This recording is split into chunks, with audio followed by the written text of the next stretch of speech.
Hello, everyone. Welcome back to the MikeARmstrong podcast show. And this morning, I'm joined by Harriet McGuigan, who is a mindset strategist from Ireland. And we've just met recently after being introduced. And we're going to have a little chat and see how we can get to know each other and maybe see if we can help each other in some ways. So how are you doing this morning, Harriet? You okay? I'm very well, thank you. Yeah, I'm very grateful. Brilliant, brilliant. It's always great to have people on from all around the world. I do a lot of networking around the world and I get people on from all over, but I also like to have people from local and especially Ireland as well, because I've got an Irish grandmother, so I've got a connection to Ireland, and I love dealing with and speaking to people who are positive and are working in the area of mindset and positivity and all of that. So looking forward to this conversation. Absolutely. Yeah, brilliant. So, so tell us a little bit about yourself. You know, your background and what it is that you are currently doing. Yeah, absolutely, no problem. So I got interested in mindset. That my background is psychotherapy, so I'm fully licensed psychotherapist, and I've been working in the area for 10 years. And I've always been really interested from like a child of, you know, being the best version of ourselves, and I haven't always been the best version of myself. And obviously I'm a work in progress in being the best version I can be of myself. And I love to help people to tap into the potential that they have. And I mean, that kind of sounds fluffy, but I suppose so many of us walking around, so many people listening right now, know deep down that there is a lot more that they can achieve in their lives, but just due to life circumstances, due to messages that are said to them, due to how they were brought into the world, what education they did or didn't get, limits people, and it limits the best of us. So I'm really interested, like I've always really followed Edith Edgar and Nelson Mandela, these amazing people who lived in extreme circumstances. And I actually was really blessed to be on a Zoom with Edith Edgar yesterday, who survived the Holocaust, and I'm still really blown away from the experience of being with her. And also Vicky Phelan, who has terminal cervical cancer. In Ireland, there's been a complete scandal in relation to women's health. So that's what drives me every day, to help people to find their voice. I mean, we all can speak, most of us, but often we're not speaking what we really want to speak about, because fear, what do people think because I'm a woman, or the Armstrong family don't do this, or the McGuigan, you know, there's all these limited conditioning, the social conditioning and the mental conditioning, which limits people from actually striving to do what they really want to do and what they want to achieve. 100%.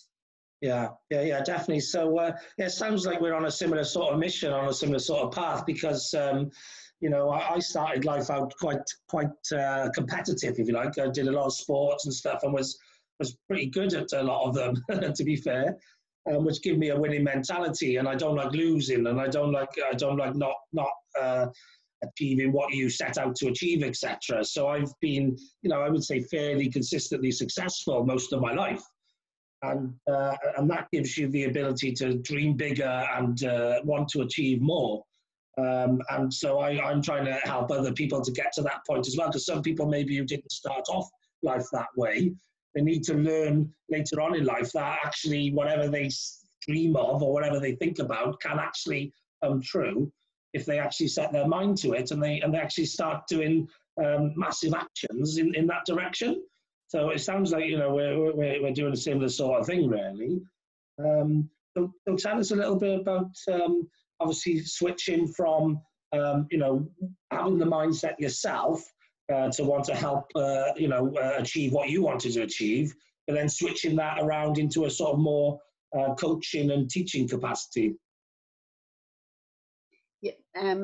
So basically, I work with people in one-to-one, and I do a lot of talks, like to audiences and groups, helping people to be creative about how to live mindfully. As I'm chatting to you now, I'm looking out at the gorgeous morning in Kerry in Ireland. Like, we've got the sheep, I'm looking at the sheep and the mountain and the blue sky and the gorgeous fluffy clouds. And I think often right under our noses sometimes, just due to all those thoughts, which they say that 99% of our thoughts aren't the truth in our heads. So when we're kind of going around like a dead fish in a washing machine, we're not always noticing what's right under our noses. And that's kind of sad, because the only certainty we have is the probability. Like, so there is no certainty. We don't know how long we'll be here.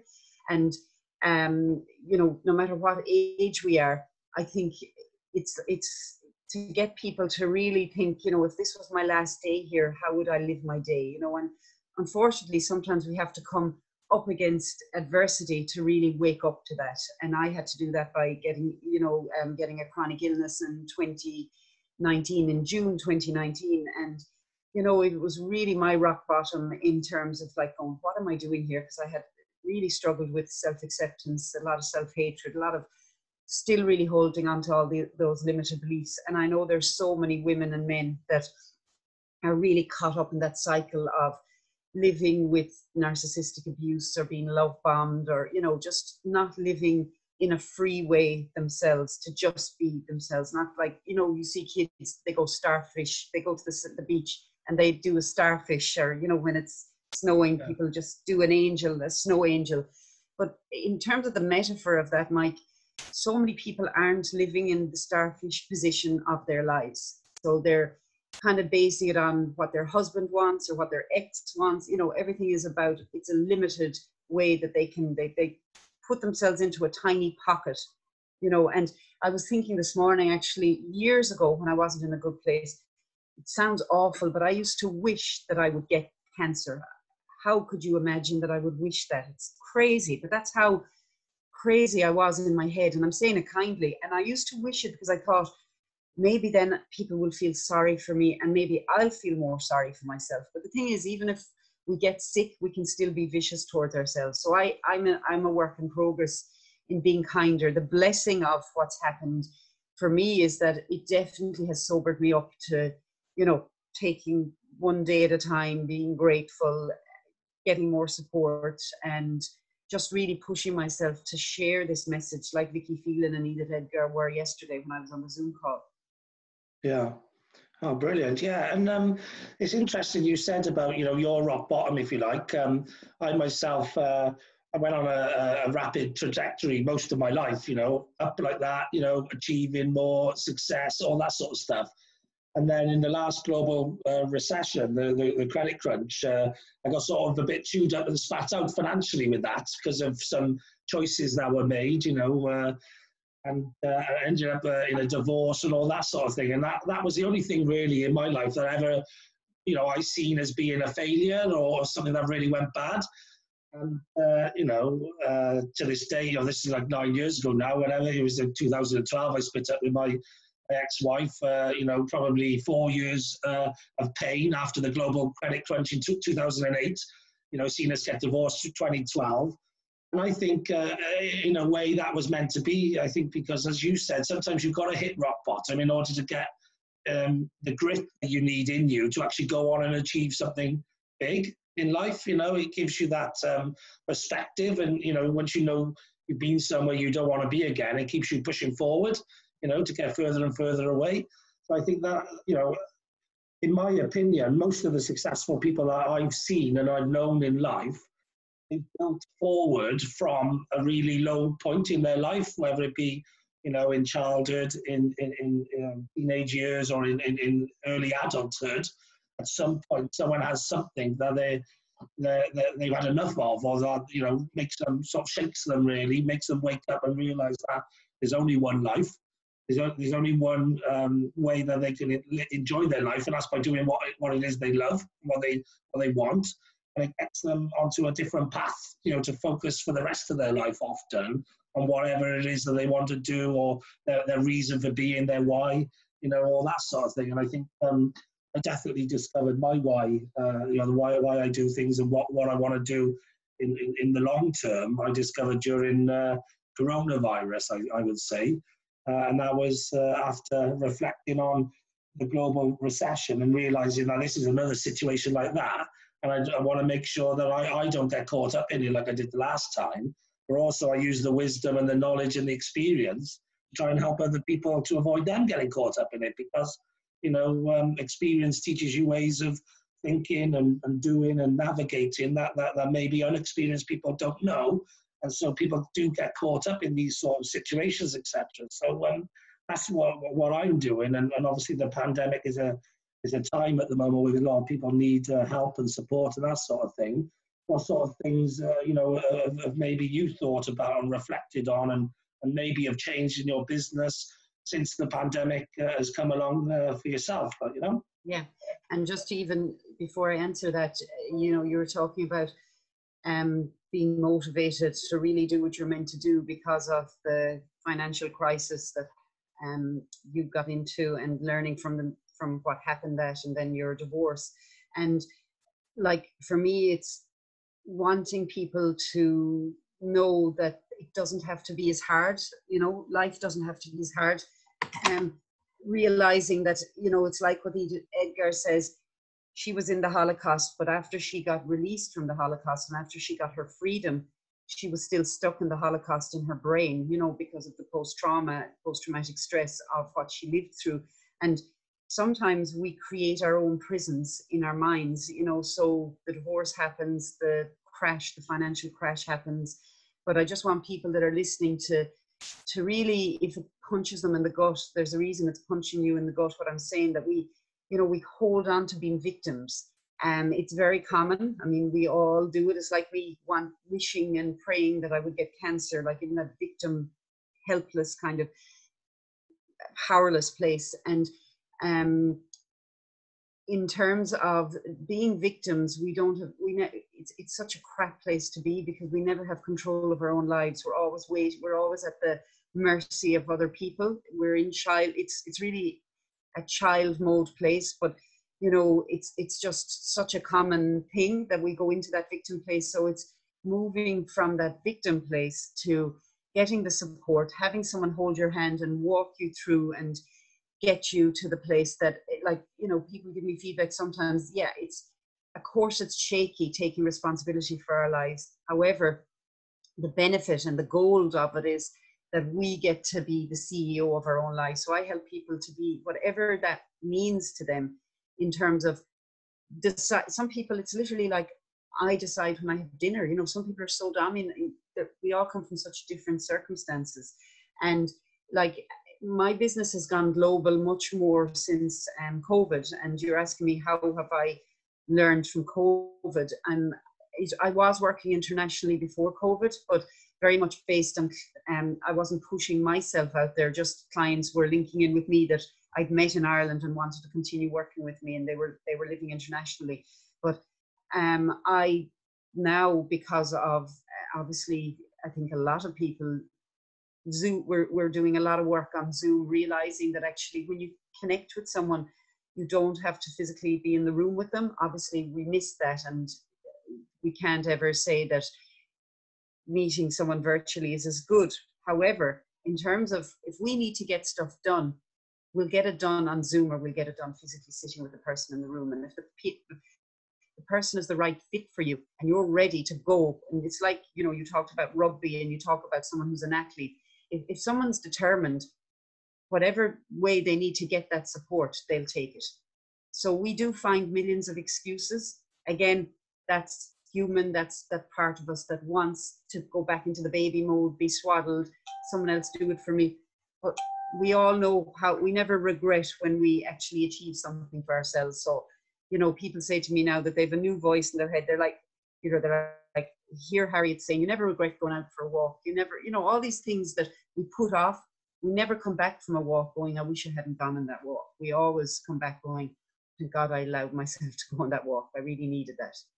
Yeah, definitely. And in the role of working with others and motivating others and helping others, etc., as the old adage says, you know, you've got to put your own mask on first before, you know, your own oxygen mask before you can help others. Like, you know, so in the first place, people always need to start with, if they want to help others, is to help themselves first, get themselves into the position and the situation and the mental capacity, if you like, to be able to help and impact others in a positive way. Yeah, absolutely, Mike. And it's something that we have to teach people to change their mindset around, because the best of us, when we're caring and empathic, you know, I have a program that I call, Are You Minding Your Own Business?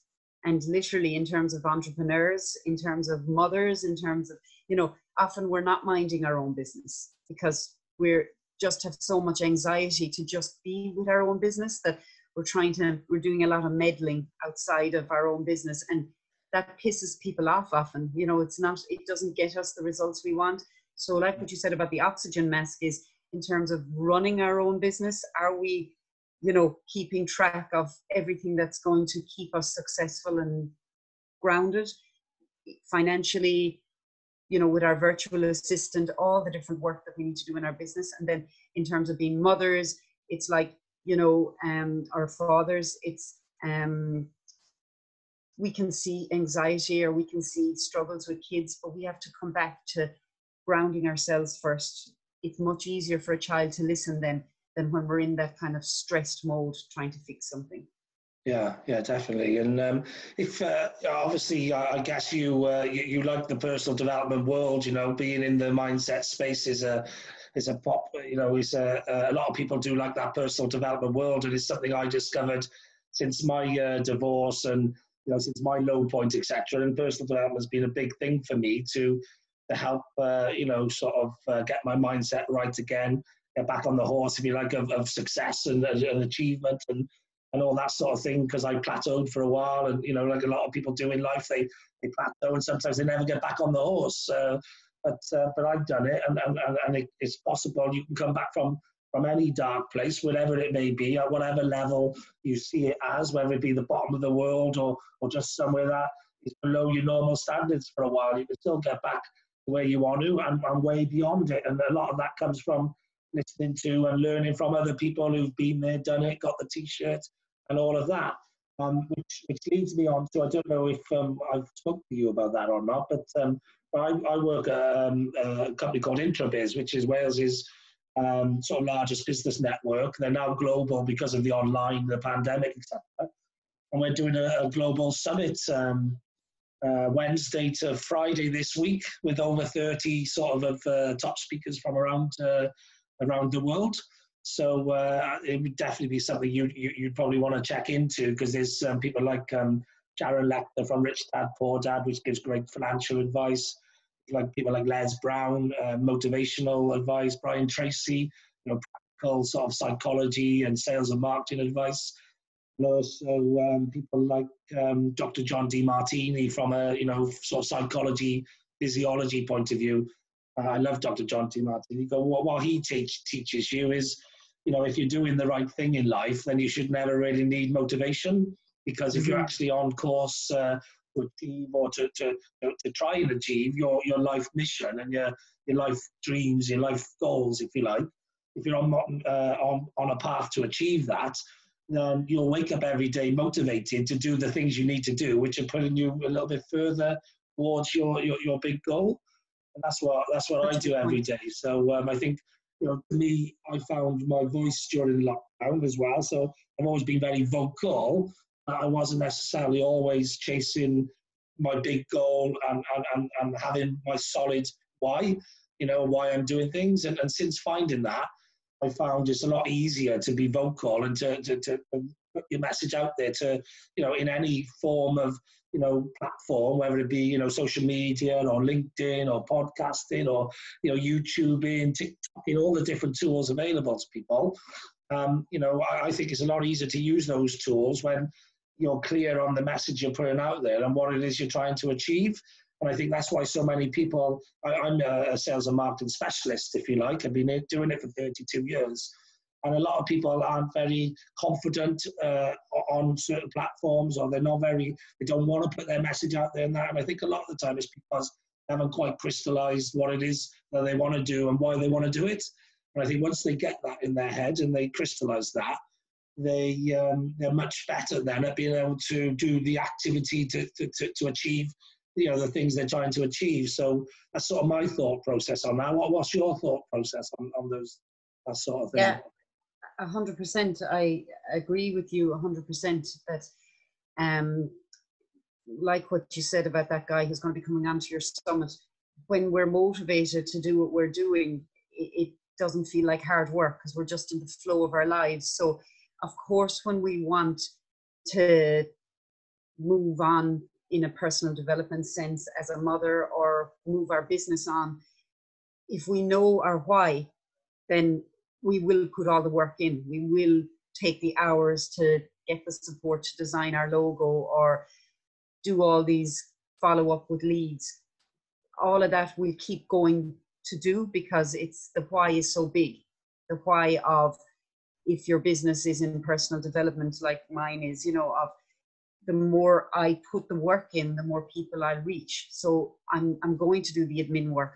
You know, we all have things as humans that we're more comfortable doing than not comfortable doing. And it's like they say that every day it's a really good idea to do something out of our comfort zone, whatever that is. It's like for some people, it could be literally going surfing when we're not going to be like, it's really good to teach ourselves to just do something and finish it, rather than, you know, I had an amazing lady on last week who has an accountability app that she's just launched. And it's like, there's always things that we're not amazing at, but it's about being strategic and consistent, because in business, we have to do things that aren't the things that we like. You know, we might prefer podcasting or doing our social media, and then we might like looking at our accounts. So it's having that support and someone hold your hand. Like, you see, there's so much support out there now. So that's the wonderful thing about business as well, that there's every kind of option for what support you want. There's every kind of app. And when we're motivated, like what you said, we're going to keep moving to get, because it's our why is so big. Yeah, exactly. The why helps you overcome any hurdle or obstacle that comes in your way, because it's so big. Like you just see the hurdles or the obstacles as little hurdles or little obstacles that can be, you know, sidestepped or leaped over or whatever. Whereas if you haven't really got a big reason for doing anything and a big why, then the obstacle just seems massive. It just hits you and you can't work your way around it. Yeah. And like the people that really, you know, that are listening to this, Mike, it's when the pain gets bad enough, that's when we put the work in, you know. And some people will always kind of stay in the victim mode, and we know that. And I kind of say, therefore, but the grace of God go I. And then there's just some people who have a knowing deep down, like I would have said even as a little girl, that there is more to us than what's told to us, how we are supposed to be in the world. Like, there's a knowing in some people, and they've had that all their lives. And it's just, I just say I'm just a good diamond polisher. Like, yeah. But we do need someone, like if you have a diamond, you do need to go to Tiffany's from time to time to get it polished up. It looks much shinier if you get it done in a proper jeweler's to get your diamond polished. And it's the same thing when you go to see someone that really has your back and holds your hand through the process. It's like people can do the self-help. You know, I have the book here, Edith Edgar's The Gift. People can do the work on their own, but it's a lot harder, you know, like most people need, like as humans, we connect, we thrive by connection. And that's just how we're hardwired to do from the minute we come into the world. That's why babies will scream. You could hear them in Wales if a baby's crying for her food, and, you know, from Kerry to Wales. Yeah. That's a primal instinct. So what happens is we go into this place then as adults kind of going, oh, I should be able to do it on my own. It's not possible to do this on our own. I mean, we can move, obviously, we can move we have to do a lot on our own, but it's way better when we have someone holding our hand, having their hand on your back. Yeah, and if people want your hand on their back and they want you to be their polisher, how do they get in touch with you? So the best way to get in touch with me is through mindfulpeeps@gmail.com. So it's mindfulpeeps@gmail.com. And for the first 3 people that get in touch and have listened to this podcast, and if they just quote that they've listened to your podcast, I can offer them a 30-minute call worth €200.